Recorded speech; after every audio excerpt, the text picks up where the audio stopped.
Здравствуйте, меня зовут Якова Андрина, я ученица 10 класса. Тема моего доклада — перевод якутских слов, обозначающих предметы быта и домашней утвари.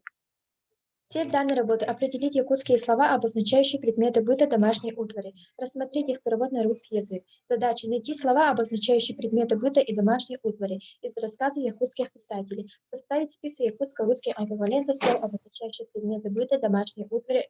Рассмотреть перевод слова, обозначающие предметы быта и домашней утвари. Объект исследования — рассказы якутских писателей, лексика, обозначающие предметы быта и домашней утвари.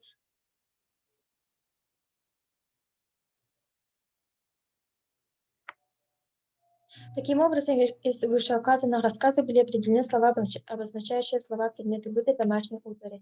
Күнде драманна кепсайна, күнде марма кепсайна, алампа корочит кепсайна, неустори балсык кепсайна, сорына малан оханан кепсайна, сорына малан коттар буттар кепсайна, сорына малан архостова кеха кепсайна, эрили користан хатика кепсайна. Перевод вышеуказанных слов был определен с помощью якутского русского словаря, иллюстрированного словаря, уклад жизни народа Саха и русско-английского словаря. До сырая берестяное ведерко, beach bar bucket, маскотеллар, деревянная чаша, бузель пау.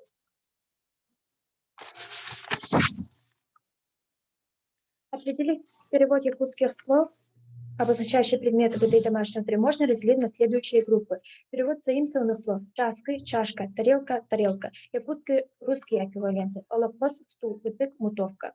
Перевод исканных якутских слов: семигох, сбитый камелек. Таким образом, на основе рассказа якутских писателей нами составлен список слов, обозначающих предметы быта и домашней утвари, который включает в себя 32 якутских и русско-английских слов. Данные слова сгруппированы следующим образом: заимствованы исконные якутские слова и якутско-русские эквиваленты. Дан перевод якутских слов на русский, затем на английский язык. Спасибо за внимание.